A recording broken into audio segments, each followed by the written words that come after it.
Hello, good evening. Hey, welcome out tonight to the Thursday night webinar. This is a free training webinar that Steve and I conduct every couple of months. My name is Ferre. Of course, I'm here with Stephen. Yeah, exactly. And tonight we're going to be talking about researching county records. It's really one of the most important parts or trainings that when it comes to tax sale investing. You know, it's really one of those things that is really one of the most important aspects of it, I guess. Well, we use county records for so much, you know, as we're trying to determine information about a property. It's kind of the primary record that we use in a lot of ways. And so, yeah, I think it's important information we're going to cover tonight that you know is certainly going to help, I think, with people that are looking to get involved with it. Now, if you're new to us, here's just a few details about us. Many of you may have been on other trainings with us before, but if not, Steve and I are cousins. You know, so we grew up also we lived about a block away from each other, and so. You know, we're basically best friends from a pretty young age, and you know, that was it. And I guess you got started as a real estate agent around in the late 90s. Yeah, exactly. I got invited to attend an auction with my real estate broker, and so I was an agent, and that was kind of when I was first introduced. But me and Shade both had an interest in real estate.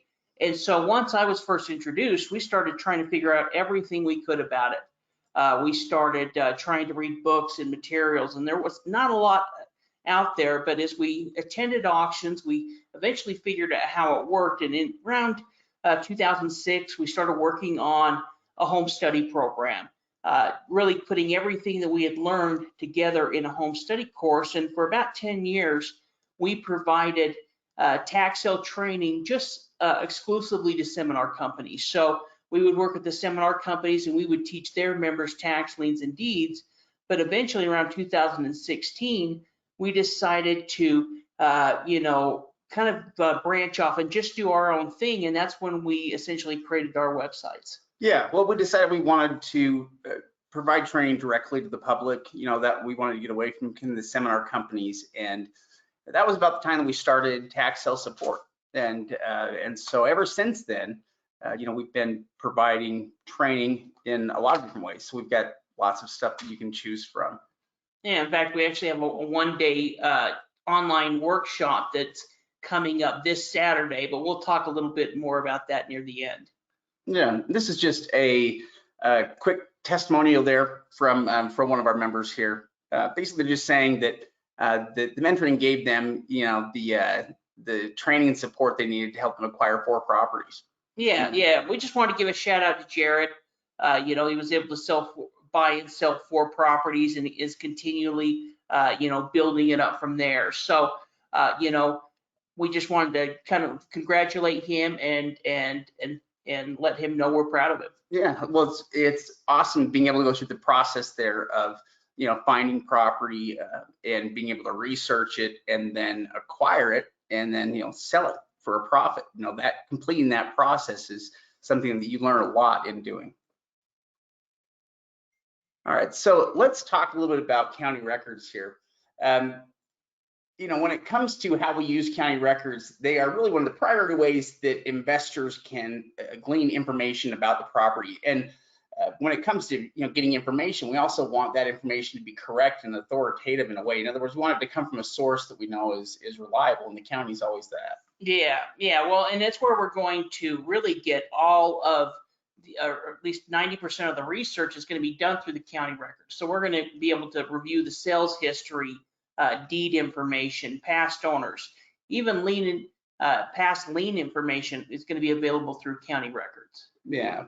We're also going to talk about the 4 main sources for county records. So first off, parcel search tools are something that we use a lot. They didn't exist prior to say about 20 years ago.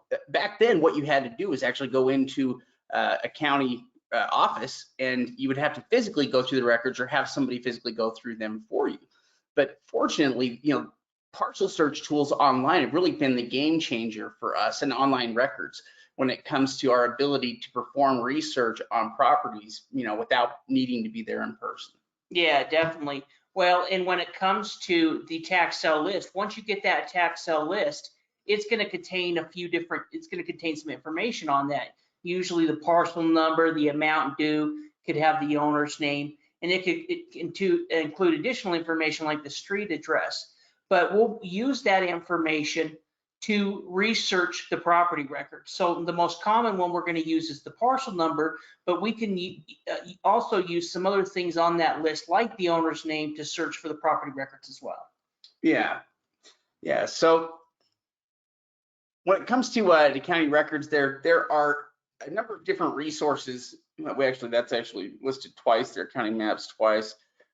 Let's talk about each one of these here, because really the treasurer's records are where we begin. And part of the reason for that is a lot of times, we're in the treasurer's office anyway, when we're looking for information, about the sale, but we need to know what the tax history is on the property. And we're always going to be able to determine what the tax history is through the treasurer's office. Yeah, the treasurer's office is where we're going to determine any of the back taxes. So for tax lien investors, this is where we're going to look up to see, is there any other delinquent tax liens on the property? And it's also, when it comes to many tax sales, the place where we're going to go to get information about the tax sale. Yeah. Even in tax deed states, a lot of times the treasurer will be the one that handles the sale. Yeah. So for example, in tax liens, if we're buying tax liens, then when you're buying tax liens, one thing that's important is to consider what the cost is to foreclose. Because your options are basically, that either redeems in time, or the liens used to foreclose on the property. And so you always want to be aware of what those foreclosure costs are. We call that roll up. And the only place where we can really find roll up is within the treasurer's records, because they're the ones that are responsible for collecting taxes. Yeah, in fact, this is a taxing certificate or a tax property we're looking up, and you can see there on the tax history several different tax liens against the property, or some different tax deed applications. Like in 2015, there was a tax deed application that it looks like they ended up paying, but then in 2018, they started becoming delinquent again. Yeah, well, a lot of times, we can use the treasurer's record to get the most accurate picture of what's happened to the property historically, just by seeing, kind of what's happened here in the with the tax bill in the past, because that's probably what's led to the property ending up in in the foreclosure sale in the first place. Now that's only one of the records, though, obviously, but one of the places that we oftentimes will start is actually in the assessor's records, and that's because they're the first records that usually pull up when you find a parcel search tool. A lot of times parcel search tools are found within the county assessor section of the website. And so, you're there anyway, and they're the first records that generally come up. They're the records that help identify exactly what the property is identified as, why it's valued, what it's valued at. Yeah, the assessor records are essentially going to be the property records. It's where we're going to find stuff like, the assessed value and some of the other important information that's going to be on those records. Yeah. I mean, we're generally trying to save time. And so we're looking for the fastest way to find the assessed value on the property. We want to know the location or physical address. And there's always going to be links to the mapping there, or a physical address given to us. Oftentimes we can get direct links, though, to GIS mapping from from this when we're looking for it as well. But we also need to know what the sales history is of the property. How much is the property sold for in the past? We may be interested in transfers and things that have happened in the past if we're doing research into the deed. Yeah, absolutely. This is also where we're going to find out about that ownership information, because we're actually going to use that owner's name later on to search for any types of liens or judgments against the property. With tax deeds in particular, once it goes through that foreclosure process, it's going to eliminate judgments, mortgages, things like that against the property. But what it won't eliminate is something like another type of governmental lien. So, an example would be a grass cut lien, or a nuisance lien where the city had to send somebody out there to cut the grass. Yeah, any lien that's issued by another government entity isn't going to get wiped out in a judicial foreclosure. But this is a good example of, assessor's records that we go through. In fact, this is for one of the Florida counties, but in fact, one of the nice things about Florida is that their counties provide very good records. The quality of records varies from state to state. Florida always provides a good example of how counties can provide the information. So if we pull up the property information, the first property details that we have there will tell us how the property is zoned. It's going to give us the parcel number. It's also going to give us mapping, right there off to the right of it. And it kind of gives us an overview of what the property is. Yeah, also down there in the sales information on the bottom left-hand corner, it actually has the book and page number that we can click on to pull up the actual deeds. So usually what we'll do is we're going to want to research back the owner's name until there was a warranty deed. And the reason we want to do that is because we know when there was at least a warranty deed that there wasn't any issues with the property at that time. So in this particular record, we could see that there was a couple of quick claim deeds. And in fact, when looking at those quick claim deeds, they were for the same owners. In fact, you can see all three owners up there underneath the ownership information. So really, we just needed to research that, that one name because she originally purchased it with a warranty deed back in the original sale. Yeah, well, we can at least look at it and see what the nature of the transfers were. And a lot of times by reading the deeds too, you can learn more about the property. Reading deeds, sometimes, you can learn about things like easements or other details about the transaction. Yeah, we can also see up there what type of building this is, being a condo when it was built, the amount of square feet, bedrooms, baths. So we know this was a 2-bedroom, 2-bath condo built in 1972 that was about just under 1,100 square feet. Yeah, which is in Florida, it's a big deal. A big difference between the value of a 1-bedroom, condo versus a 2-bedroom condo. Yeah, it's a huge difference even that in value. even that extra bathroom. Yeah, it's true. The extra bathroom adds a lot of value to it as well. Yeah, and condos are something that you can actually pick up that do come up sometimes in tax sales in Florida. Yeah. County maps play a really important role in us identifying properties, because it's one of the first things we're going to use to kind of either qualify a property or disqualify a property from any further research. It's going to be from the overhead map and what we can determine from that. Yeah, well, and 80% of the time, if they have some type of online maps, they're going to include that in a link from the Assessor Records. So when we were looking at those Florida records, they had that little map. If we were to go ahead and click on that, then it would go ahead and pull up the bigger map. So most of the county maps will be connected to the actual Assessor Records, but if not, go check on the county website to be able to look for them, because if there is some type of online map, it's going to be really the easiest way to identify exactly where those boundaries and where the property lies. Yeah. Now, what we're going to do too, because I know there are questions about how to do some of this stuff. We'll see if we can get through these slides quickly and then show you guys, demonstrate exactly how we kind of go through this process with some records live. So let's look at the next step here. Really, I guess I need to also state again just how important the role of GIS maps are, because if we can locate a GIS map with the property information, we don't need to have a physical address on the property. As long as we can get, as long as we can see where the property's at, we can generally find cross streets, that will help lead us to it. And we'll find, we'll then look for the property using another map like Google Maps. Yeah. To see if we might have a chance of getting, online, some kind of a street side image. If it's something like a house, we're always going to look and see if we can find it, with some of the different services out there like Zillow, because there's always a chance that it's been listed for sale before.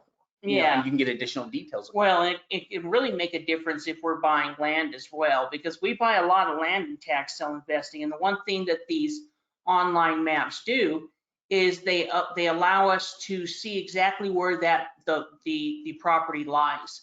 Sometimes there may be water features or drainage features that are located within the land boundaries. And so, that's something that we can see through the GSI maps. Yeah. Now, most counties now have GIS mapping programs. If they don't, then we're forced to deal with plat maps, which are usually going to be PDFs that you download. So if you ever go to look at a tax sale record and you click on the map and all you can seem to find are PDFs, and then they may not have a GIS system. But even plat maps you can use to identify the property location and use that to find it on another map. Yeah, definitely. In fact, I think we have a slide here in just a second about them. With the one thing about some of these GSI maps though is all of the potential features.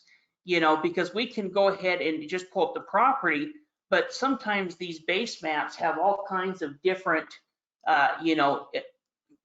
different categories or topics that you can choose, including things like topo maps and stuff. Yeah, well, we can determine how level certain areas are, whether there's elevation changes or not with topographical maps, but we can also get multiple years worth of images. So they might have the most recent imagery, or you can actually sometimes a lot of times choose imagery from different years, like we can see here, 17, 16, which actually can be handy sometimes if you're in finding out more about property. Sometimes we can go back and see when properties were tore down. Yeah, well, that can be important. That can be important as well if we're buying land.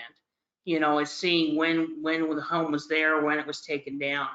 Yeah, but here's an example of what a plat map might pull up or look like, even though a lot of times they don't even, it's not filled in for you half the time. But if it is, we can still use plat maps just fine. If that's all we have available, then fortunately we've got other tools, like Google Maps that make it a lot easier if we can, basically just identify where the property's located. Yeah, definitely. Here's a couple more examples, but the one thing about each one of these is we can see where, what street they're on, and kind of where the angle is. And from that, you can usually figure out using Google Maps, which we're going to talk about just in a second, to find where these properties are located using both the Plat Map and the Google Map. Yeah, trying to get better imagery of the property is really what we're after. Is ultimately we want to try to find better imagery. If we can get a street side image, that's great. That's it's ideal. If we can get street side imaging of the property to give us a better idea here of exactly what it is. Yeah, well, one thing that's nice about Google Maps is not only can we see the overhead, but we also a lot of times have, these street side images. And even though they could be years old, they range from, pretty new ones going back to, I think, 2007 or 8 or something. So, it could be an older photo, but it at least gives us an idea of what the home looked like, what the land looked like at that time, and also what the surrounding area looks like. Yeah, we used to trust that the overhead image was normally new. Or fairly new, but that's not always the case anymore. Sometimes, we found cases where overhead, satellite imaging, they are not replacing it often. Yeah. But usually, though, you can count on the overhead satellite imaging to be more recent. The last thing we're going to do, if we've gone through and we've researched the property through the assessor records, we've checked out the maps, then we're going to go ahead and research the recorder or the clerk's records. And this is, sometimes it can be connected to the court, but this is really who we're going to search for copies of the past deeds, liens, mortgages, or anything like that. Yeah, well, this is the step we have to go through in order to find out if there are any other types of liens or claims that might be attached to the property that could, that would survive that foreclosure. And the only way we can really determine that is by looking up the legal records, for anything tied to this property. And the way we're going to do that is by using the owner's name at the time, because the lien itself, or if there is some kind of a lien, it's not going to be placed on the property, in order to place on the property, they have to do that through the owner. Yeah. So if we're going to find paperwork on that, it's going to be through the, through the last owner at the time. Yeah, and like we mentioned before, most tax foreclosures are going to eliminate mortgages and judgments and non-governmental liens against the property. But what can attach is those federal, state, and city liens. Yeah, so if there are, the most common problem, and part of this is about understanding the types of properties that go to tax sales. Things like nuisance liens are going to be the most common, or grass cutting liens, or some kind of a cleanup lien. These are all types of liens that could survive that. So what it could mean is if you were to buy it, you'd still have to pay the lien amount, or you'd still be responsible for paying it. So we want to make sure that the property doesn't have any of that. It's one of the steps that we go through in performing due diligence, is making sure that there aren't any kinds of liens placed against it. Yeah. Now, when it comes to county records, all county records are going to be open to the public, but that doesn't necessarily mean that they have to put that information online. Yeah. A lot of counties are adding it because it saves them work, but, in some of these more rural counties, they may not have these online records. Yeah, I guess it's not required, although it is becoming more and more common. Fortunately, county websites are becoming common enough that we can pretty much find it for almost all counties. There might be some small counties that may not, but from what we found, there can't be very many left. Yeah. Well, and when we're looking for these records, it's usually going to be the recorder or the clerk, or it could be the, connected to the court, the clerk court. And it's really going to be whoever who is in charge of handling the mortgages, the deeds, and liens against the property. Yeah. It's some type of official record search. Yeah. So this is an example here. In fact, we can kind of go through the process here of how we could find these records. So, for instance, if we were looking at property here in Polk County. Yeah, exactly. Here we just looked up Polk County, Florida clerk's records, and we can see it pull up right there. And then we just click on the official record search. Yeah, now from here is where we're going to input the name, and we're going to put that in the same way that it's listed on the deed of the property. Yeah, exactly. Or if we're having a hard time finding stuff, then we might enter less information in. But usually, we want to find stuff that's listed the same way it's listed on the deed. Yeah, well, and if the name in the assessor records is the same on the deed, there's a 99% chance we can pull it up that way. Yeah. Yeah, so here we've got party information, and we're doing a broad search right here for anything associated with the name. So here if we're looking under Barbara Reed, under that same name, we're looking for names there. It was actually listed as Barbara H. Reed. Yeah. Well, and this is actually that condo that we were looking at a little earlier underneath the county records. And so with this particular property, we can see that real property foreclosure is actually the tax deed that's taking place. And then there was a couple of other ones, but in this particular one, she didn't have any liens or judgments against her other than the foreclosure, and also didn't have any mortgages against the property. So, at this point, we felt pretty good in investing into this property because we could see any issues that would come up, and she really didn't have any. Yeah, pretty clean ownership history, considering the fact that the only transfers that we see were to her. Yeah, chances are this person might have passed away. Yeah. Now, if they don't have online records, then our options are somewhat more limited. We can either contact the county directly and see if they can do it for us, or we can hire it out. Yeah.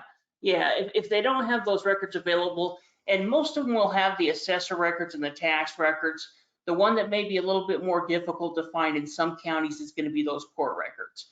And so sometimes if we can contact the county and speak with the clerk of court or whoever handles that, they may be able to do a search. Or if not, we're going to have to do a title search like Shade said.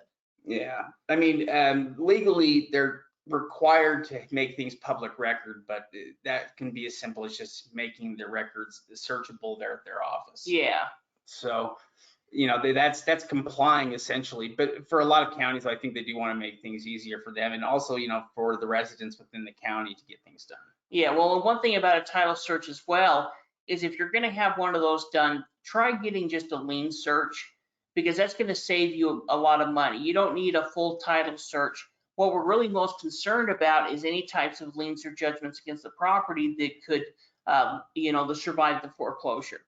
And so, where a regular title report may cost you $300 or $400, a lien search could be $100 to $200. Yeah. Now, some other things you're going to want to do, 5 other things to do, before buying. You need to first determine the property's real world value. You've got to determine what its actual value is in terms of how much you think you can sell it for. Yeah, exactly. Also, what we're going to figure out is the holding cost. Generally, we're going to determine at least a year's worth of back taxes. Plus, if it's some type of rehab or something like that, you're going to have to determine those costs as well. So let's say we were looking at that condo.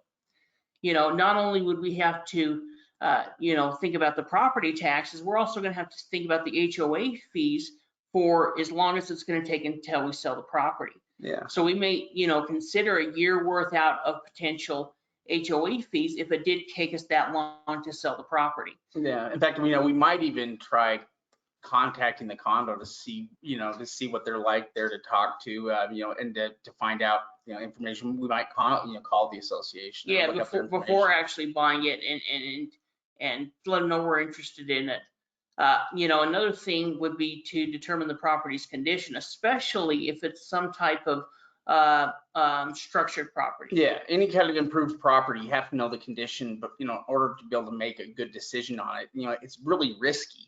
When you are buying tax sale properties, improved properties, because most of the time we can't get inside them. So you have to be able to make an evaluation based on the outside, and you have to account for anything that that might be wrong with it. That's why you never really want to overpay for something like a tax sale property. It's because these are properties that are meant to be purchased wholesale.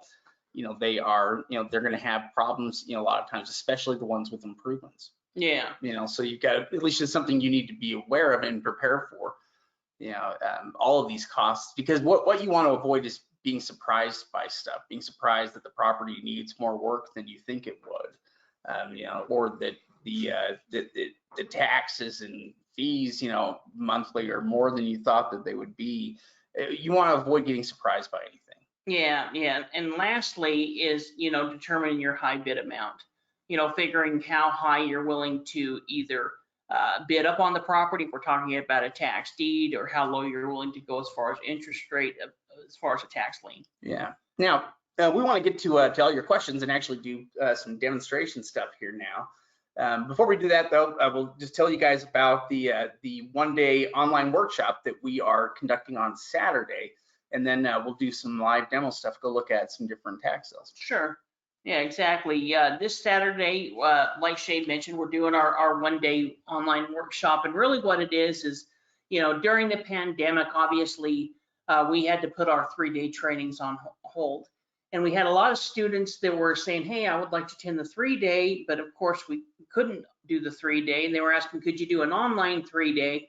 And, an online 3-day at this point we think would be a little bit much. And so what we decided to do was to take the information of our 3-day and really kind of condense it down into a one-day online workshop where we can really just go through all this information, even these stuff that we're just flying through tonight, really be able to go through in detail of how you research county records and go through examples. Yeah, well, and we can focus on different areas, and I think going through and showing examples was what we enjoy doing the most, I think, as we're doing the trainings. But it gives us a chance to go through and cover a ton of content and information because we've got so much more time. Yeah, well, really, we try to go through the process of how do we find these properties, how do we research them, how do we buy them, and then how do we sell them.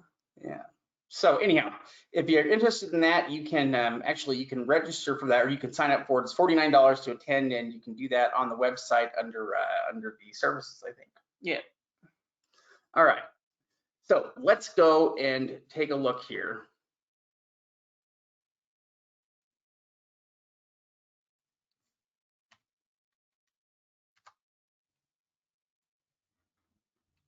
Okay, let's do this.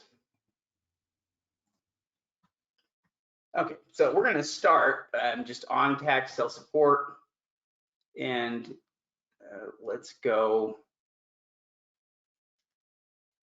Fortunately, the number of online auctions is growing all the time. There are always, there are new counties that are deciding to put their lists on sale, online, which is making it possible for people to, in different places to invest a lot easier. Yeah, in fact, why don't we click on tax deeds? And since we were looking at some Florida sales, then they have both tax liens and tax deeds there. Maybe we could go ahead and go through one of the Florida counties. Yeah, let's take a look here. Trying to think what would kind of auction come up. We could always try Polk. Yeah, let's see here. Now one thing that's interesting to do sometimes too is to look at the past results. But they had a sale just barely. That probably means that they're going to have, yeah, they've got another sale coming up here. They still have 98 out of 114. So they've had some that have redeemed. Yeah, so if there's anything on here worth looking at. And actually we should kind of talk about what we're doing now is we're scanning through this. Is we kind of doing what we call a quick glance, where we're looking at just the basic information. So as Shade was quickly scrolling down that, he was looking at the opening bid amount versus the assessed value. Now, look at that first one, it's on Sinkhole Road. But we're kind of looking at that. Now, these are probably some type of lots. They may not be junk, but it's really not what we're kind of looking for this particular example. Yeah.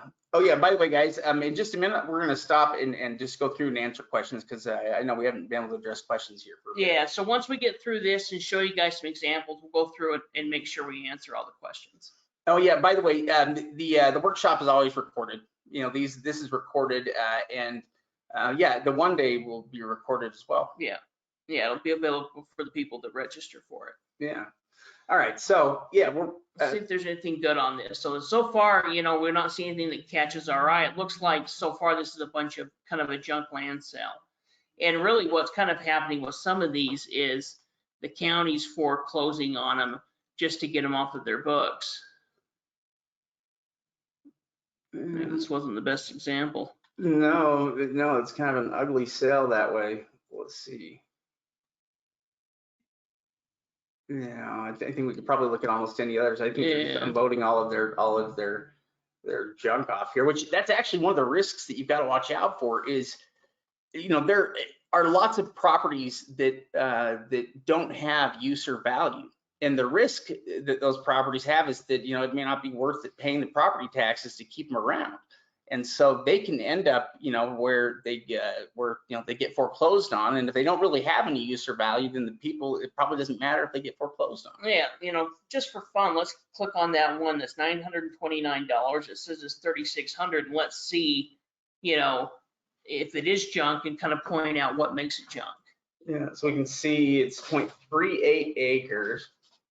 We can see here, and we can see from the map that it's fairly thin, but it could be a lot, a full lot. But why don't we open it up and see in the interactive map? Where it's next to the highway, I'd be interested to see what it looks like. Yeah.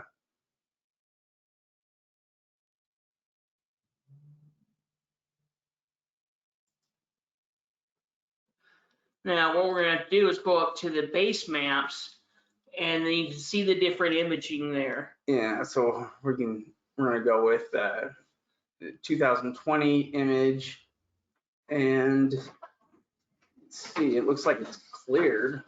Yeah. It's so thin though against that highway. I wonder if it's kind of like a. Yeah, pretty much a useless piece of land, useless strip of land. Yeah, well, I mean, maybe if there's enough traffic, you can put a billboard there. Yeah. Let's try looking at Miami-Dade, or if there's another county you can think of. See if Palm Beach has anything. Oh, look at that. They've got a bunch of sales they're doing. Now, you're also going to find that a lot of deeds are going to have a high likelihood of redeeming prior to the auction, or at least you're looking at people that are just about to lose the property. So you do have a higher percentage of properties that that will end up leading to redemption. Yeah, one thing that's kind of interesting about this list too is for whatever reason they haven't posted the assessed value. So really at this point we're going to click on every property, because the opening bid's always going to or at least usually be a reflection of the property's value. Yeah, so this opens at 40,000. Looks like it's on a single family home. Also we can see back there in 1986 underneath the sales information, what it sold for, and then next to it we have the book and page number, so we can actually click on that and pull up the deed from 1986. Yeah, which last transaction was with a warranty deed.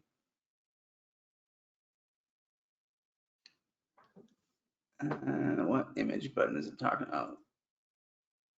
You got to view PDF.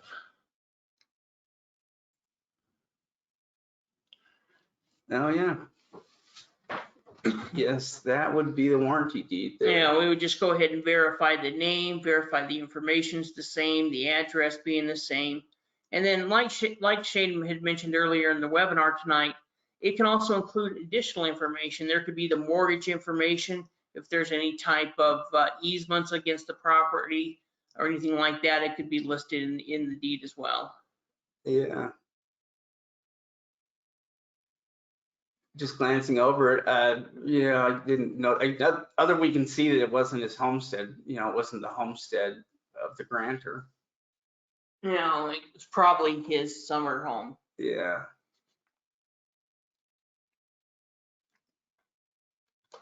Okay, let's see here.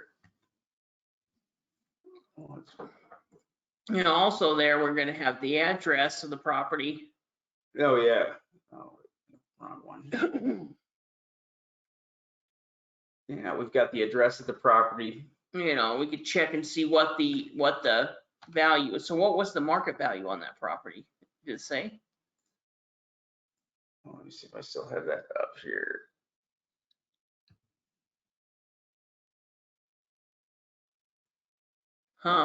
Assessed at 70,000. Well, 71,000. Tax year 91,000 up above. As far as their appraised value, it was 91. But still, that's lower than I would think with a $40,000 opening bid.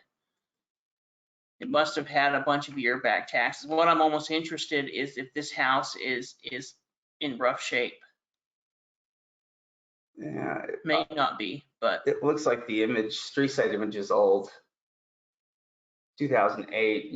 So it's not really enough to tell us. Yeah, that's about as old as it gets. Yeah, so we definitely do an on-site evaluation, but that's actually looks a lot like one of the properties that we bought a few years ago in Florida, that was on a kind of a double wide property like that.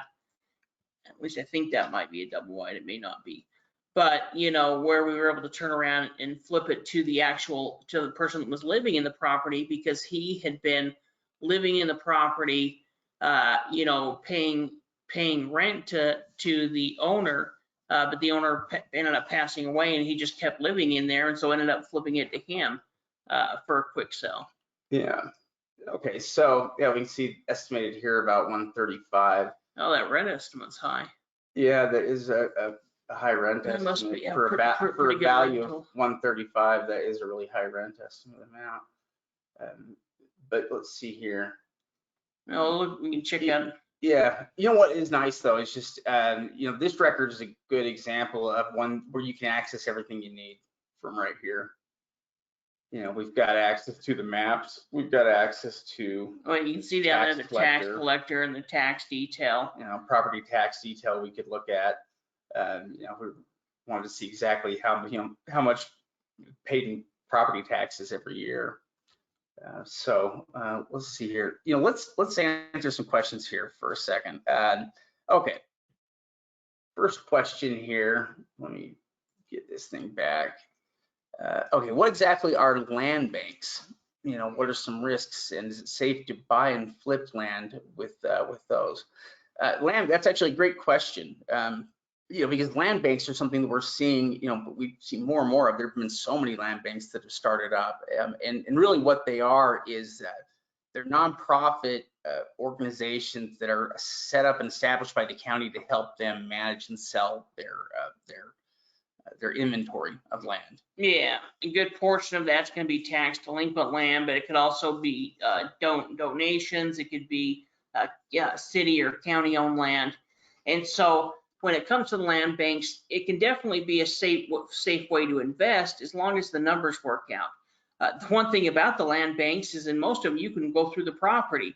You have evaluations of property. They're going to want certain things done on the property and certain expectations that you've got to go through and fulfill. So yes, they can be profitable as long as the repair, you can do the repairs at a certain cost, buy the property at a certain cost, and make a good profit. Yeah, there are benefits and drawbacks to it. So the drawback is that you've got another party that's involved with the process, and they're going to want it to be up to code within a certain period of time. Yeah, well, and they may not just let you pay a minimum amount there on the property. They might set that amount higher, but there are also advantages though, because they will do very detailed write-ups of exactly what's needed on the property, and they'll have they can be a huge resource. And in fact, they have programs that are set up in some of these places to rehab homes and to ultimately sell them to people in the community. Yeah. So, in fact, some of these areas, if you live within that area, you can buy the property for $100, and so if you live within a land bank area, it could be a great way to get a personal home. Yeah. Okay, let's see here. Do you guys take students to auctions?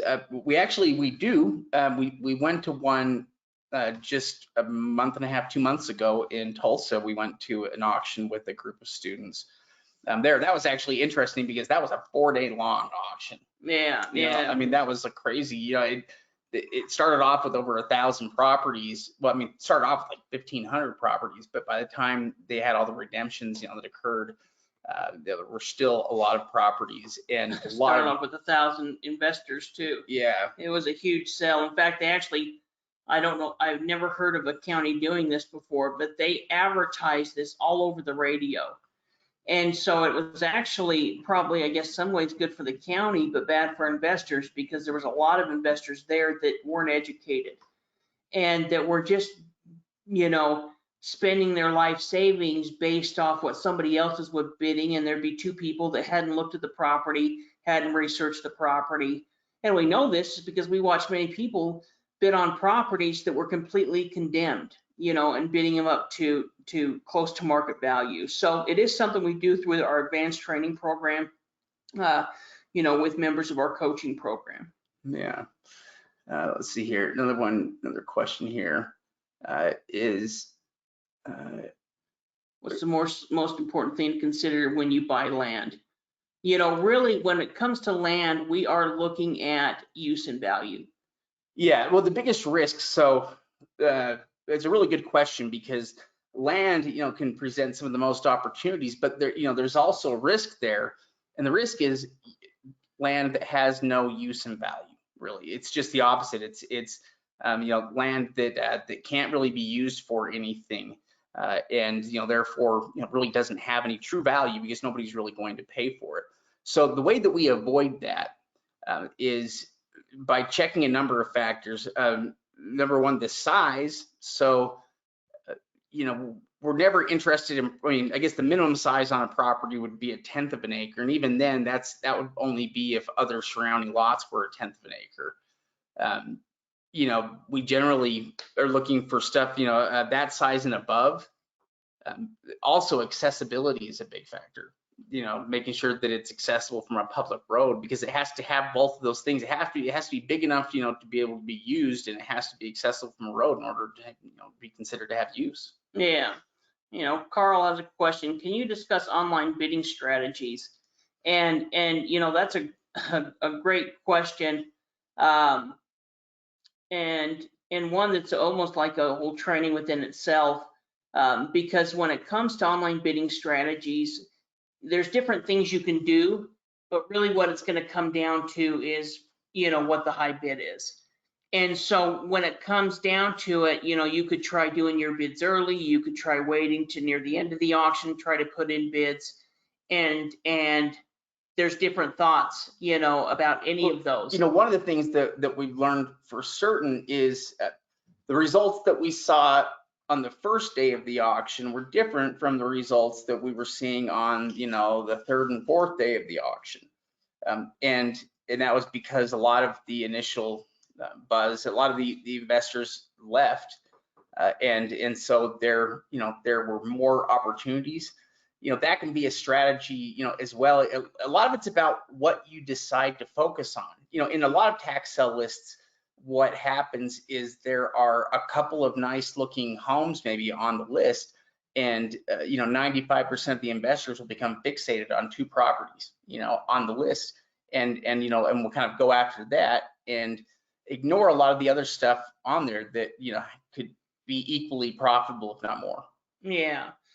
Well, when it comes to some of these online auctions, it's a little bit like looking in a crystal ball, because sometimes you'll get properties at the right price, and sometimes the bidding will go crazy. In fact, when we were buying homes in Florida, we would have to bid on 10 properties before we won one over a period of 2 to 3 auctions. So over a period of 6 months or 5 months, we won 2 properties, but we bid on many properties throughout that time because we were trying to get one at the price that we wanted.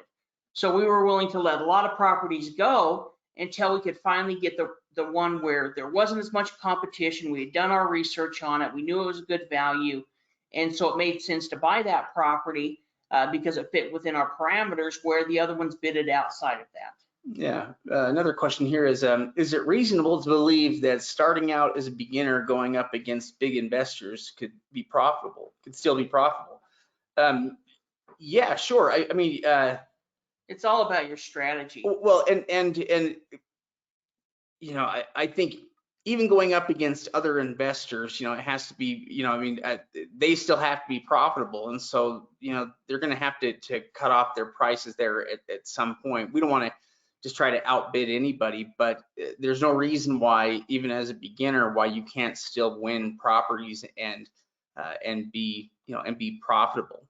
In fact, to be honest with you, one of the problems that we found is that a lot of the people that are buying at the auction don't know anything about what they're doing, and that's where they run into trouble. The fact that you're all here is going to put you ahead, I think, of a lot of people, that might just show up.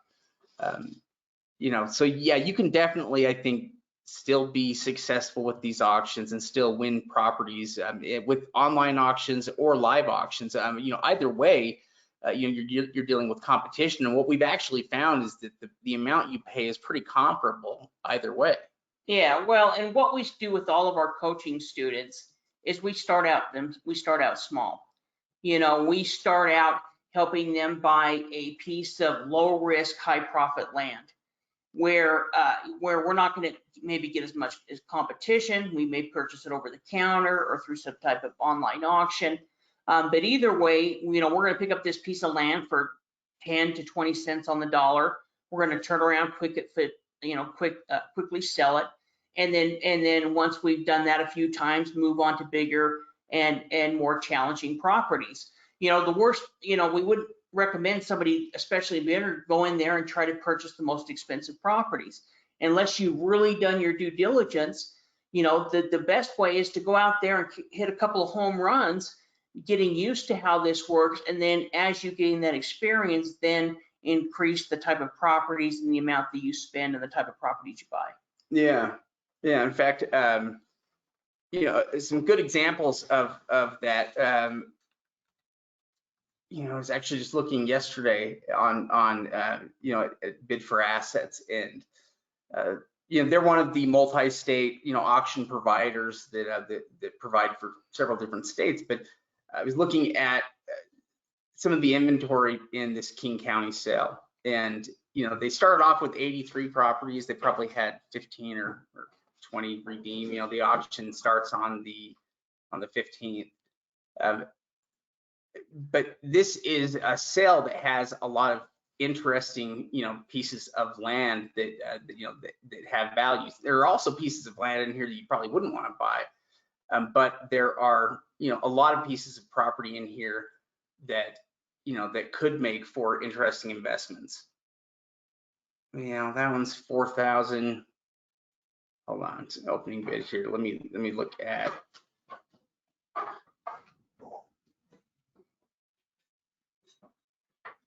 And here's one for 11. Let me give you an idea.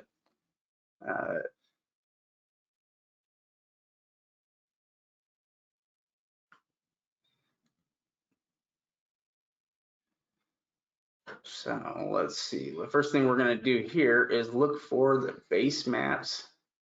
So we can go to imagery there, and from here we can see that it's 51,000 square feet. So that's going to make it over an acre. Yeah, a little over an acre, and it's accessible from from the road. So those features, those are a couple of things that we would that we're concerned about. Now, when it gets bigger, that's always great because bigger property. I mean, we're always interested in bigger plots. The bigger it is, the more likely it is that that it can be used for things. Yeah, well, and one thing as well is we're going to look at some of the surrounding properties as well. So it looks like that property to the left is, both of them. There's one up at top and one below. They're both about the same size. Yeah. Yeah, 47,000 square feet. So actually, a little bit smaller even. But if we did have any concern about it before buying this property, we would go ahead and look up and see what are the minimum square footage requirements. Square footage requirements for a home that's buildable. And it probably is. I mean, if you look at this property here that's appraised at 556 with a house on it, it's sitting on 51,000 square feet. Yeah, it's a little smaller. And so I'll bet that one to the right may be a little bit wider. Yeah, 54,000 square feet. In fact, it's got very close in size, but I would say that it's definitely a usable piece of property.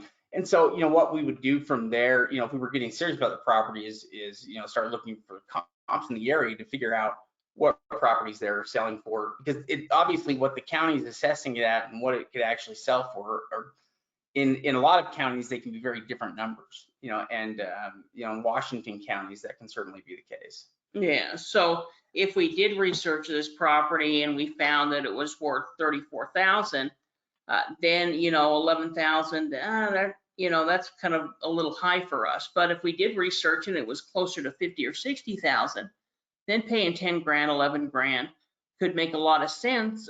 Maybe you spend a couple more grand after you get it to clean the title and you sell it for 50. You're still making a pretty good return, a pretty high return off of that investment in a pretty short period of time. Yeah, well, and one thing that is nice is you're not going to have to do anything with the land itself. Yeah. There's not really anything you're going to have to worry about changing with the land. Especially when it's naturally landscaped. That's one of the things that we look for. Another question here is how many counties are tax deed auctions? So the way that that's controlled is by state law. So there are tax deed states, what we could say. So in other words, I don't know how many states effectively. No, it's, you're looking at about half.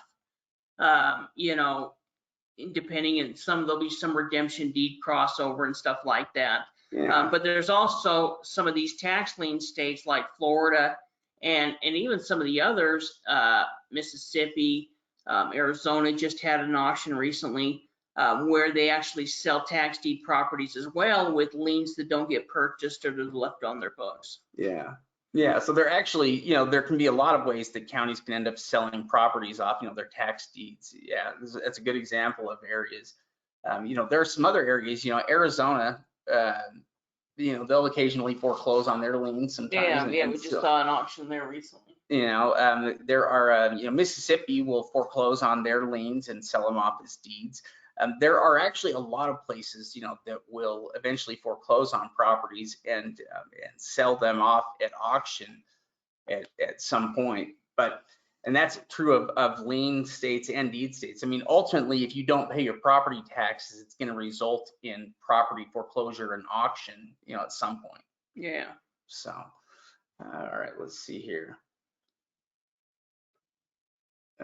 Let me just back up from here. This really is an interesting sale. There are properties here ranging in value, from that $31,000 property. Here's one valued at, current, it's going to start at 43,000, but the assessed value on it is 997,000, almost $1 million. One thing that's also sweet about Washington is they include a title report. Yeah. Most states aren't going to do that, but they'll go ahead and include that title report. So we can actually look through the title report and see, is there any judgments? Is there any issues with this property? Just by looking through it. Weird, it's not very big. It's only 28,000 square feet. It's like a little more than half acre. Yeah, that seems like a really crazy high, value that they're placing on it, and I don't even know if it's useful. I guess for multifamily, maybe they're, that would be interesting. Depends on how big that road goes. It flips around right there. Yeah. Scroll out though and see how close it is into the city. Or I'm trying to see. Is this just like in the?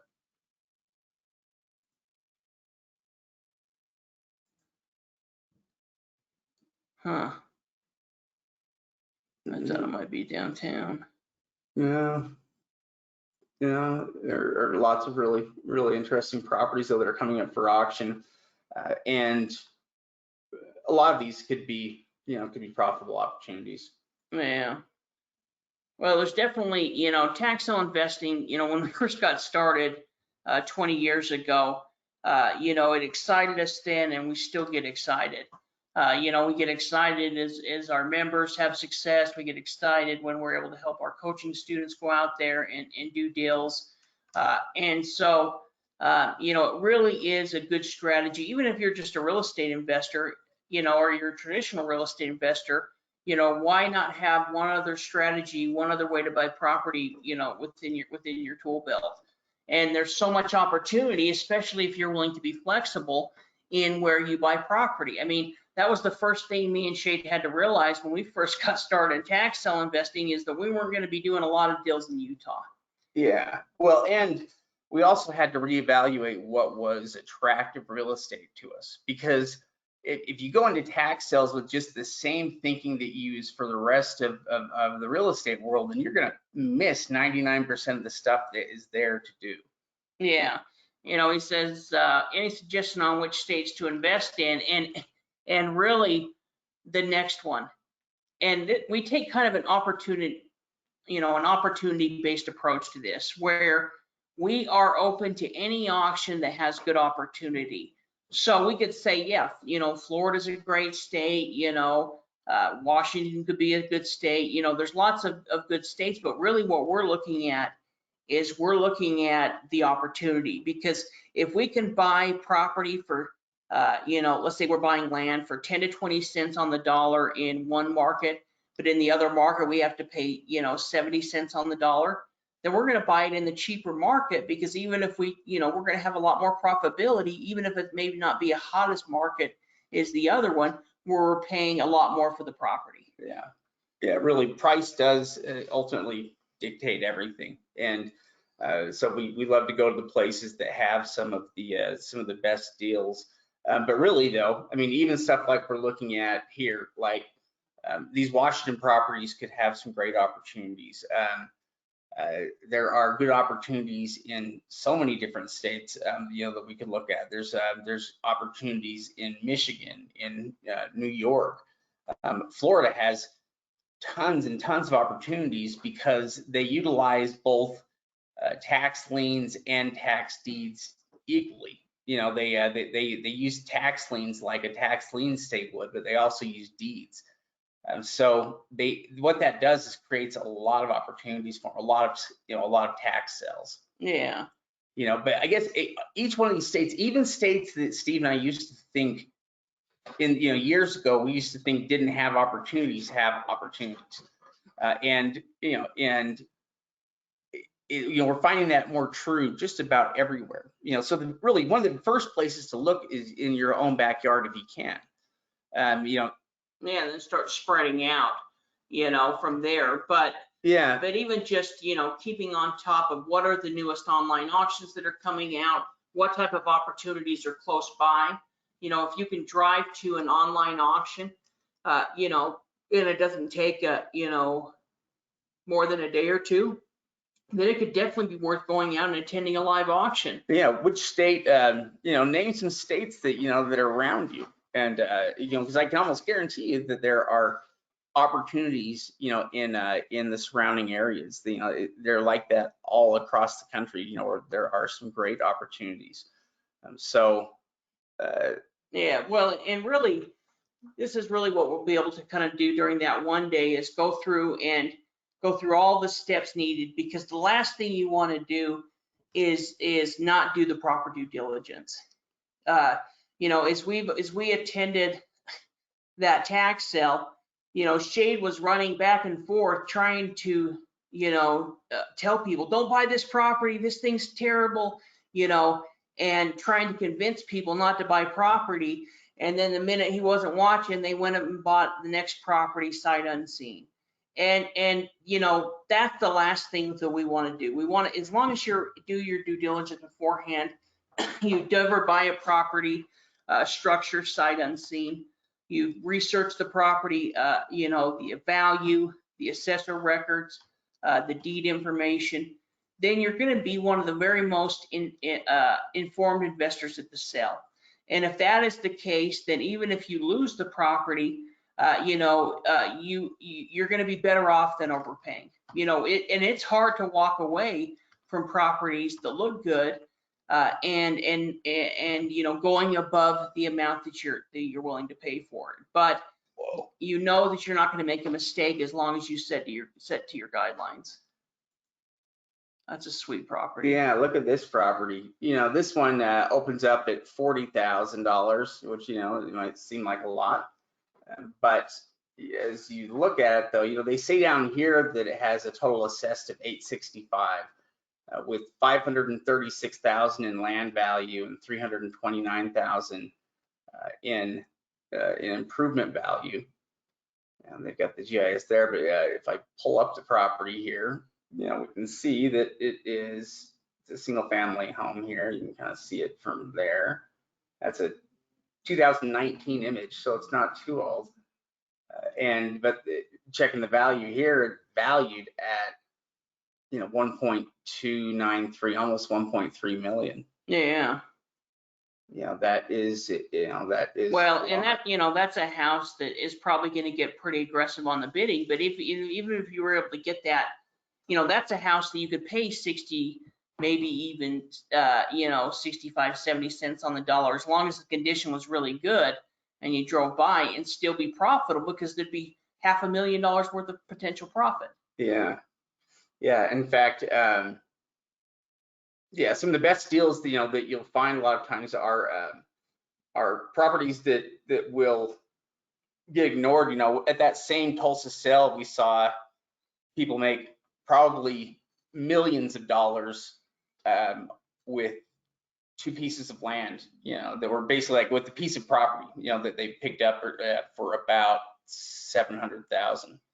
That opened up for about $300,000, and they were the only one. There was only one other direct bidder they were competing with at that $700,000 range, and the property hadn't, was assessed at $4 million. Yeah. So there are great opportunities, and you can find deals like that in the auction sometimes, if you're willing to invest larger amounts. Yeah, definitely. Well, I think we're wrapping up. Yeah, I think that pretty well covers, everything that we were going to cover here for the slideshow tonight. If you have any other questions, you're welcome to email us if you'd like. But you can register for the one day or sign up for it on tax sale support there in the services section. Yeah, we'd love to have you guys out. It really gives us a chance to spend a day with you, take you through that process of finding property, researching and buying them and selling them. And then in addition to that, everyone that attends is going to be able to do a strategy call with one of our coaches afterwards to help get you pointed in the right direction. Yeah. So, hey, thanks everybody for staying with us tonight. You guys have been awesome. Lots of really good questions. We'll be sure to do this again, and we'll get the replays out to everybody. So we'll send them out to everybody that registered for it. Yeah, thanks again, everyone. We'll see you later.